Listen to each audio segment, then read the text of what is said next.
દોસ્તો, આમ આદમી પાર્ટીના ડેડિયાપાડાના ધારાસભ્ય ચૈતર વસાવાને લઈને સૌથી અગત્યના સમાચાર સામે આવી રહ્યા છે। આ વિડીયો તમે પણ સોશિયલ મીડિયા પર જોયો હશે। એમને જ્યારે ઓફર મળી કે તેઓ જો માફી માગશે તો હવે જેલવાસમાંથી મુક્તિ મળી શકે છે, ત્યારે આ જે કાંઈ પણ મહિલા વકીલ છે એમણે ચૈતર વસાવાને મળીને આખરે રજૂઆત છે અને એમનો વિડીયો વાયરલ થયો। અને જ્યારે આ વ્યક્તિ જે છે, આ મહિલા વકીલ જે છે, મળવા જઈ રહ્યા હતા, આખરે મળીને બહાર આવ્યા, ત્યારબાદ એમણે શું નિવેદનો આપ્યા એ જાણવા રહ્યા। આ તમામ બાબતે આજના વિડીયોમાં અમે તમને વિસ્તારથી વાત કરવાના છીએ કે આખરે હવે ચૈતર વસાવા જે છે એમનો નિર્ણય શું રહેશે, એને લઈને સમાચારો ઉઠી રહ્યા છે। ત્યારે હવે દોસ્તો, આજના વિડીયોમાં આગળ વધીએ તે પહેલાં આપ અમારી યુટ્યુબ ચેનલ ઉપર પહેલીવાર આવ્યા હોય અને અમારી યુટ્યુબ ચેનલને આપે હજુ સુધી સબસ્ક્રાઇબ ન કરી હોય તો આજે જ નીચે રહેલું બેલ આઇકન દબાવીને અમારી યુટ્યુબ ચેનલને અવશ્ય સબસ્ક્રાઇબ કરી લેવાની જવાબદારી તમારી છે, કારણ કે આજના વિડીયોમાં અમે આ લેટેસ્ટ અપડેટેડ માહિતી તમારા સુધી પહોંચાડવા જઈ રહ્યા છીએ। સૌથી પહેલાં અમે તમને એ જણાવી દઈએ કે રાષ્ટ્રીય સંયોજક અરવિંદ કેજરીવાલજીની પાર્ટી જે છે, આમ આદમી પાર્ટી, હંમેશા ચર્ચાનો વિષય બને છે। પરંતુ જ્યારે આ ચર્ચા ત્યારે ઉગ્રતા પકડી લે છે કે જ્યારે વિસાવદર ખાતે આયોજિત પેટા ચૂંટણી જે થઈ, આ પેટા ચૂંટણીમાં આમ આદમી પાર્ટીના ધારાસભ્ય તરીકે ગોપાલ ઇટાલિયા વિજયી જાહેર થયા। ત્યાં એમના પ્રચાર માટે, ત્યાં એમની સભાઓ હોય કે પછી ત્યાં એમની રેલીઓ હોય, આ તમામ વસ્તુઓમાં ચૈતર વસાવાની હાજરી હતી।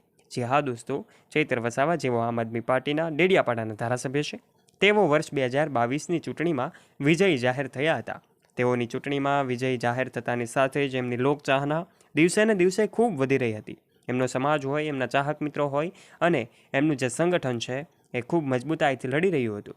અલગ અલગ પ્રશ્નો ઉપર તેઓ વાતો કરતા હતા। એવા સમયે એમના ઉપર ઘણા બધા કેસો પણ થયા। તો પછી આ ચૈતર વસાવા જે છે હંમેશા લડતા રહ્યા, પરંતુ આ વખતે ઘટના એવી બની, 5 જુલાઈના રોજ એમની ધરપકડ થઈ।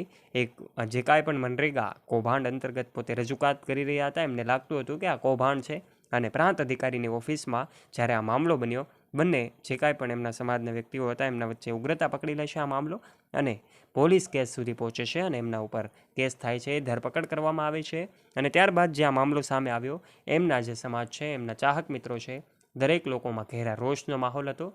દરેક લોકો રસ્તા ઉપર પણ આવ્યા। આખરે પોલીસ દ્વારા એમને રોકવા માટે કડક બંદોબસ્ત પણ ગોઠવાયો। પરંતુ જ્યારે એ વાત આપણી સામે આવી કે ચૈતર વસાવાનો જેલવાસ લંબાયો છે, ત્યારે આ ઘટનાએ વધારે ઉગ્રતા પકડી, વધારે રોષ પકડ્યો। કારણ કે ચૈતર વસાવાની છેલ્લા કેટલાય દિવસોથી સુનાવણીની વાતો જ્યારે ફરી રહી હતી, ત્યારે હવે એમનો જે જેલવાસ છે લંબાવ્યો, અને આખરે શું છે હકીકત એ જાણવાનો પ્રયત્ન એમના વકીલ પાસેથી પણ થયો।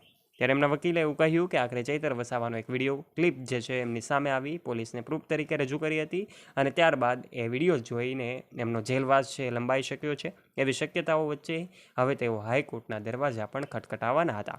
એવા સમયે એમને ઓફર મળી, ત્યારે એક વ્યક્તિ જેઓ મહિલા વકીલ છે, આમ આદમી પાર્ટીના પ્રદેશ પ્રવક્તા છે, એમને ચૈતર વસાવા સાથે વાતચીત કરી અને આ સમગ્ર ઘટના છે એમના વિશે માહિતગાર કર્યા।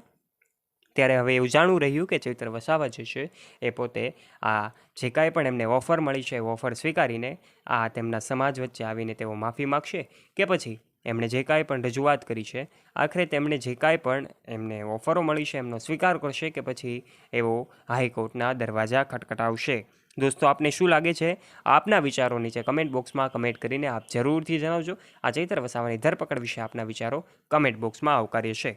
આશા રાખીએ છીએ તમને આજની માહિતી પસંદ આવી હશે।